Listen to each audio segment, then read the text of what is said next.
Ma palun siia arhitekt Katrin Koovi.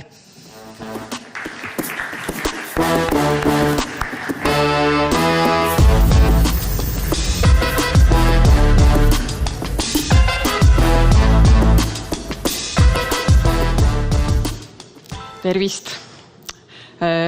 Rõõm näha kõiki. Ilmus pilt ka. Võib-olla mõtlesin praegu sissejuhatuse täiesti ümber, et meil on nagu suur probleem, et meil lapsed istuvad tubades oma ekraanidel ja mida meie teeme siin praegu rääkides, liikudes, istume siin toas ja meie ümber on 7 ekraani väikese ruumi kohta, et paneb mõtlema. Aga mind kutsuti siia rääkima Reeda Tuula asemel, mis on minule muidugi väga tore võimalus, aga ma tõesti soovin, et Reedal tervis kiiresti paraneks, nii et mõtleme ka tema peale. Aga siis jätkates hea kolleegi Tõnise teemadel, aga nüüd kitsendades seda ruumi teemat koolidele ja siis veel omakorda täpsemalt koolihoovidele vaadates, mis võimalused, aga ka probleemid seal on, et siis ma proovin siis hästi lühidalt tutvustada meie viimase 3 aasta uuringuid ja siis ka tudengite ettepanekuid, ideid, mida seal teha võiks.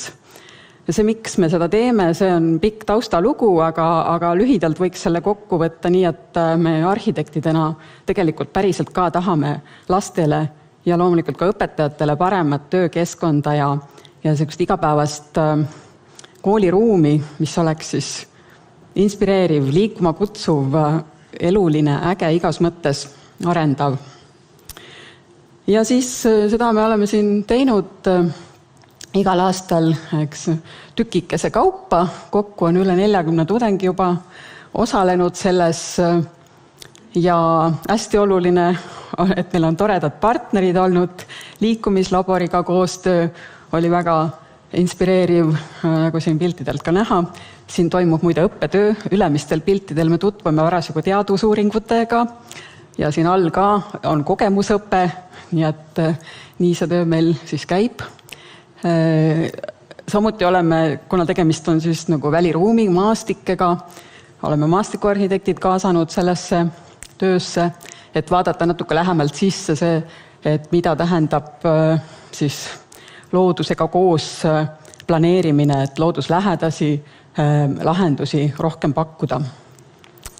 Aga ka siis näiteks huvi õuesõppe algatusega, kes on siis sellistele põnevatele lahendustele keskendunud ja muu hulgas mööda minnes kasvas sellest välja üks tore projekt, mille tulemusel valmis üks õuesõppe paviljoni prototüüp, mis jällegi lähtub loogikast, et me ei tõsta mitte klassiruumi õue, vaid me tahame lapsed liikuma panna, et see on lihtsalt üks staap, kus koguneda, ülesandeid saada, midagi hoiustada vajadusel, aga siis ka põhitegevus toimub ümber ringi. Ja nende jaoks oli veel ekstra tähtis see, et õues ei käidaks lihtsalt ainult nagu liikumistunde või loodusõpetust tegemas, vaid päriselt saaks erinevaid aineid lõimida oma vahel. Ja veel üks teadusprojekt on käimas, lisaks siseruumidele me samuti oleme ka väliruumi kaasanud. Aga milles siis küsimus on? Ühest küljest meil on riiklikul tasemel kokku lepitud suund, kuhu me peaksime liikuma. Me teame, kuhu me paneme siis õpetajate koolitusel ressursse. Kogu see õpikäsitus on uuendatud selle nimel, et saada siis kasvatada neist lastest selliseid kaasaja ühiskonna liikmeid. Ja seal hulgas väga värske siis liikumisõpetuse ainekava, mis on ka täiesti nii-öelda juurteni uuendatud ja uutel põhimõtetel uuesti lahti võetud ja kokku pandud, aga seda te teate ilmselt minust veel palju paremini, seda ma ei hakkagi siin avama, aga ma näitan siis, et või tähendab, enne kui ma näitan veel mõned slaidid põhjus, põhjustega, miks me sellega tegelema peaksime. Et kuigi meie laste õpitulemused on veel jätkuvalt väga head, siis PISA torn ei pruugi enam püsti püsida, kui koolirõõm ära kaob, kui tervis kehvemaks läheb, üldine heaolutunne järjest langeb. Ja kõik see on seotud ka muu hulgas füüsilise õpikeskkonnaga, ehk siis koolimajade ja koolihoovidega. Et mis seal siis toimub? Et kui see keskkond on kasin, vaene, üksluine, siis see ei kasvata lastes sellist loovust, ei pane neid liikuma, ei toeta nende nii füüsilist kui vaimset tervist. Ja midagi peaks ette võtma. Ja selleks oleks vaja nagu teada saada, mis seis on. Tuleb uurida, seda me ka tegime. Uurisime õpetajate, koolijuhtide seisukohti, või mitte seisukohti, vaid nende kogemusi, aga siis ka muidugi arvamusi, et kuidas seda asja muuta saaks.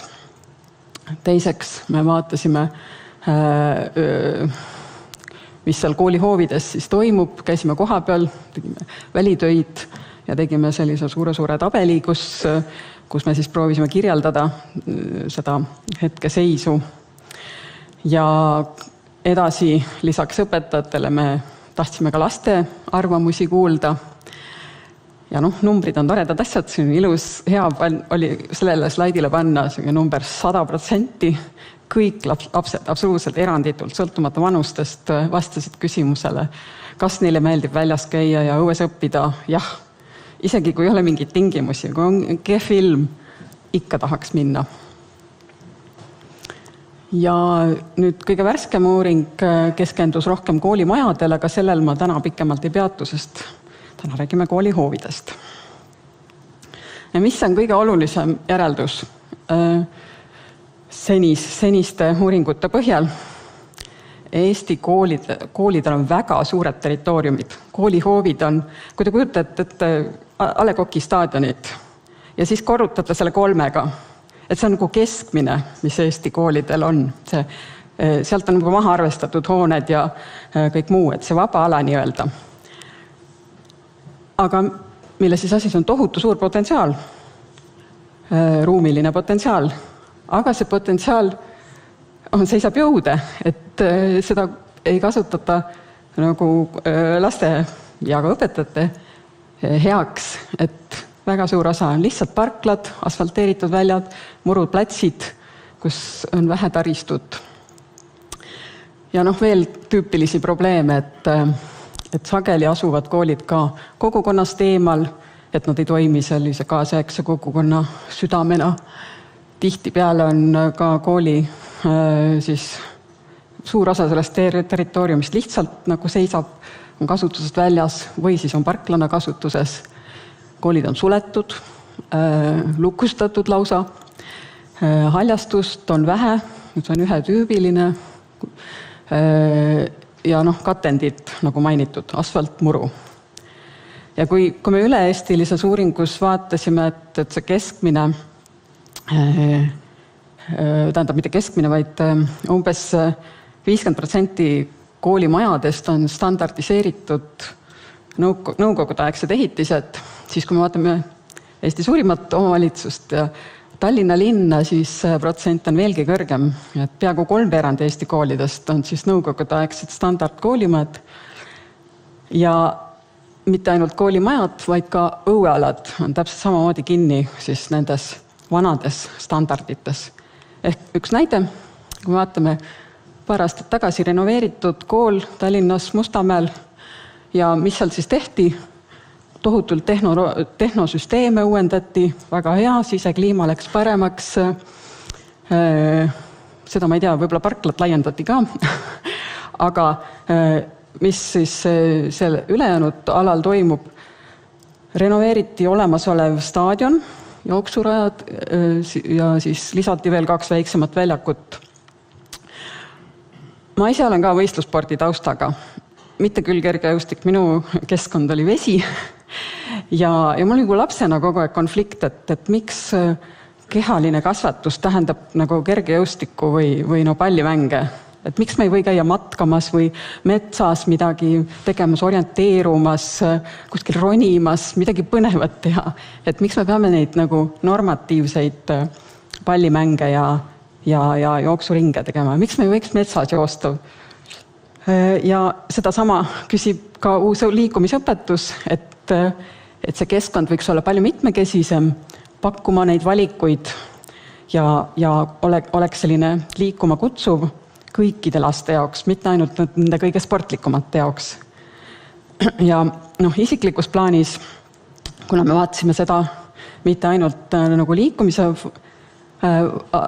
vaatest, vaid ka muude tegevuste, mängu, õppimise ja puhkamise vaatest, siis täiesti puudu on nii koolide juurest, aga ka tegelikult kodude juurest. Igalt poolt on kaduma läinud selline vaba mäng, mis on kõige loovam ja arendavam laste jaoks.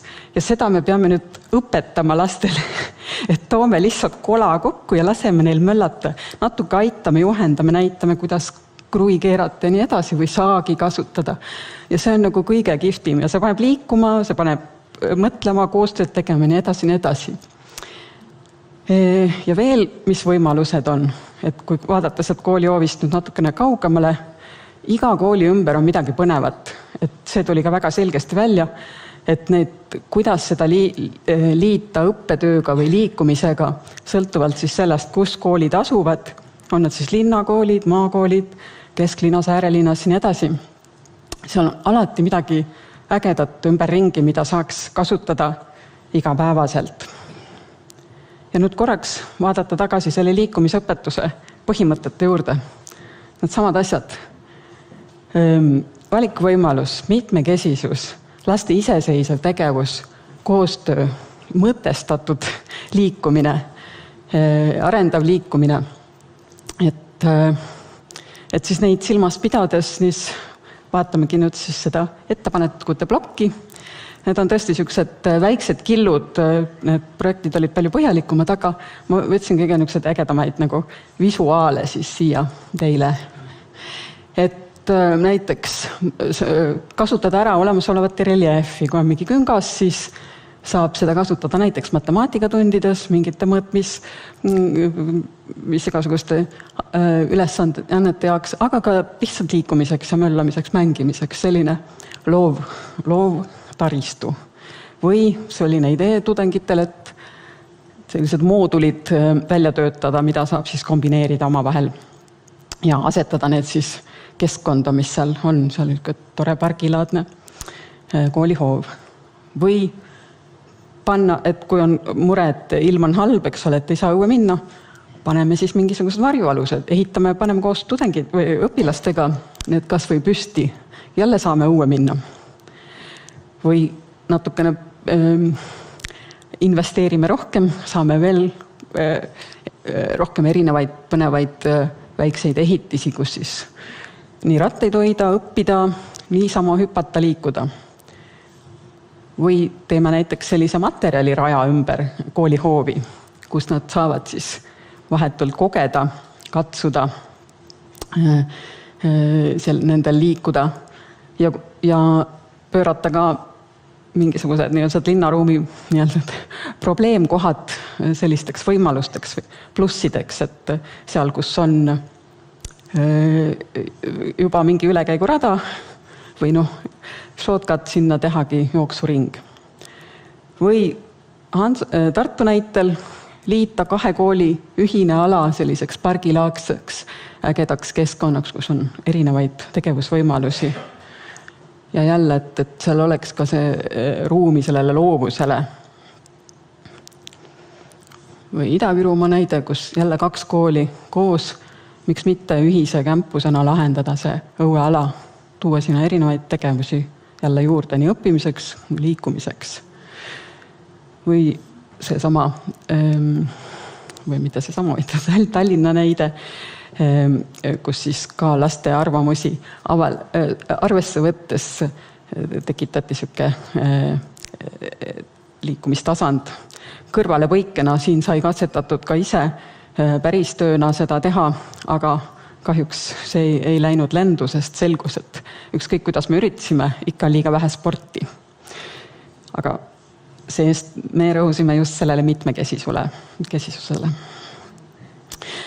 Ja nüüd viimased paar slaidi ongi, et ka hoovist välja minnes mõne ümbritseva tänava võiks kaasa haarata, et ka igapäevaselt oleks see keskkond nagu põnev ja erinevatele kasutajatele siis õue kutsuv ja liikuma kutsuv. Ja veel lihtsalt teinekord piisab sellest, kui uksed lahti teha ja võtta kasutusele juba olemasolev ruum või teha väikesi täiendusi mingisugusele kuurikesele ja lisada sinna neid funktsioone. Nii et kui ma mõtlesin, et millega ma lõpetan, valin ühe laste endi mõtte, mis neid liikuma paneks. See tundus täitsa tore olevat, millega selline ettekanne siis kokku võtta. Aitäh!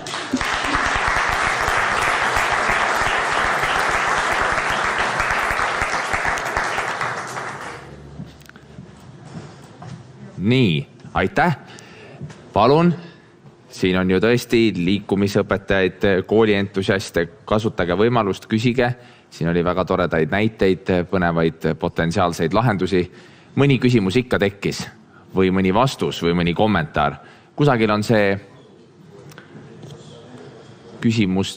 küsimuste küsimise. Nii, kas läheb käiku ka või? See on seal. Kasutage võimalust. Ma ainult ütlen, et aitäh peame Reedale pöialt.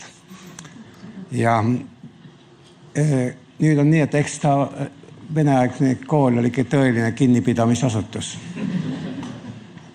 Viimsis Karulaugu raja tegemine, kus ei tohtinud kullerkuppugi murda. Nüüd on kõik, kes seal liigu. Ja terve ööpäev on rakendatud. Nii et väga head mõtted, super mõtted ja liikumisõpetus on saanud kõvad toetajad selliste poole pealt, nii et aitäh. Aitäh, seda me püüame just, et kui me neid lahendusi ka arhitektidena pakume, et siis need võiksid tugineda mingitel päris teadmistel ja uuringutel, et kui arhitekti igapäevatöös praktikas ei ole aega minna nii-öelda põllule küsima kõigilt, et kuidas teil läheb ja mis teil vaja on ja üldse mis seis on, et siis ülikoolis on see võimalus ja siis sellega me saame toetada.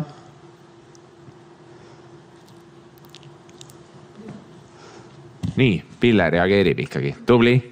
Küsin sellepärast, et need tudengid on ju kuskil koolidest tulnud. Kas olidki seotud nende endiste koolidega? Ei olnud? Ei. See, kuidas nende koolide valik toimus, see oli kõik väga aus. Me kasutasime loosimistehnikat ja kõik niimoodi just, et ei oleks mõni sattus küll oma kooli ka, aga enamasti olid need lihtsalt nagu juhuslikud valikud, aga me tahtsime, et see oleks see mitmekesisus oleks ja oleks hästi nagu laialt kaetud kogu Eesti, et kõik maakonnad, eri tüüpi koolid, suured, väiksed ja nii edasi. Ja siis, kui me alustasime, siis olid ka veel eesti ja venekeelsed koolid, et neid ei unustaks ka. Ja siis kohe teine pool, et kui järgmine kord on, siis võiks ju mõelda, et kas nende unistused saavad siis nagu realiseeritud, et ma kujutan ette, et need tudengid ju unistasid sellisest koolist.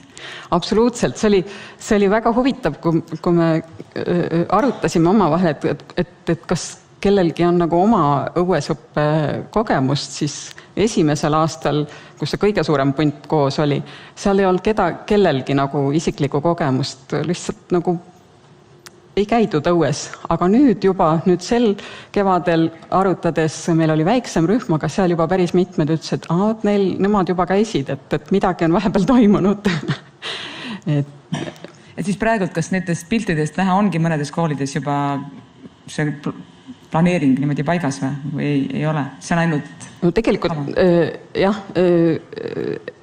ma praegu näitasin neid tudengite töid ainult, aga nagu liikumislabor oskab siin palju paremini rääkida ja seal oli ka mõned vihjed, et asjad ei ole väga hullusti, et tasapisi kogu aeg paranevad ja väikeste sammude kaupa ja mõne kooli juures on juba päris hästi, mõnel on veel pigem tee minna, aga et see suund on nagu õige. Ja võib-olla siinkohal tasuks mainida ka seda, et sellest õpetajate küsitlusest tuli hästi selgesti välja, et nad käiksid küll rohkem, aga neil ei ole ka teadmisi ja oskusi ja nad väga vajaksid sellist metoodilist tuge, et üldse, et kuidas neid õueõppetunde üles ehitada ja mida seal teha, ma ei tea, ühesõnaga. Väga hea, meile siis Liisule tuli üks teema, aitäh! Väga tore, head küsimused ja kommentaarid. Veel, palun, jaa. Üks küsimus veel, et kui te käisite mööda Eestimaad, Anna Sõõrt, Tabasalu liikumisõpetaja, et kas oli ka kuskil midagi sellist, et te mõtlesite, et siin on juba selles lasteaias või koolis on juba asjad peaaegu paigas? Vot see punt, kes Moostes käis, nemad ütlesid küll, et seal on juba nii kihvt kõik, eks ole, üleüldiselt sellised nagu teistmoodi, mõisakoolid ja vanemad koolimajad, kus on seda, mis erinevad sellest tüüplahendusest, et need juba iseenesest ongi. Või näiteks Valga näide oli Valga sellest põhikoolist, kus oli suht selline ühetaoline asfaltväli kooli ees. Aga sealt samas mõnisada meetrit eemal on Priimetsa kool, mis on nüüd põhjalikult renoveeritud ja seal on nagu väga eeskujulik õueala. Nii et samas linnas, samas piirkonnas võib ka leida täiesti erinevaid näiteid. Et meil on vähemalt olemas head näited, mida saab vaatama minna ja nii-öelda midagi kõrva taha panna. On. Selge, aitäh! 10 sekundit veel. Palju oli nii lähedal, ma kasutan ka Maidanõlva Rakvere vald. Et meil nagu kooli hoovid juba on samasugused juba nagu näha on. Ma annan uue väljakutse, mida ma ise nagu nuputan, et kuidas kooli tee teha sama huvitavaks, et mitte ei ole nii, et lapse vanemad viivad autoga sinna ukse ette ja võtavad sülle ja viivad veel trepist üles ka.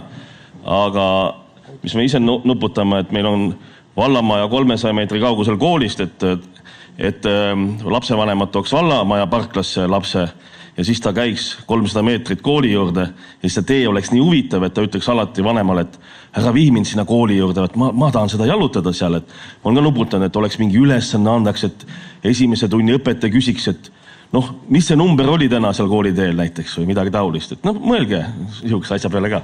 Jaa, väga head mõtted. Ja täna tõesti see lühikese ettekandesse kõik need teemad ei mahtunud, millega me oleme ka tegelenud ja midagi liikumislabor ja omavalitsused tegelevad, et koolitee esiteks turvaliseks muutmine ja teiseks ka nagu huvitavaks ja harivaks, miks mitte muutmine, et see on hästi suur ja vajalik ja põnev teema. Väga sisukad 20 minutit. Aitäh! Aitäh!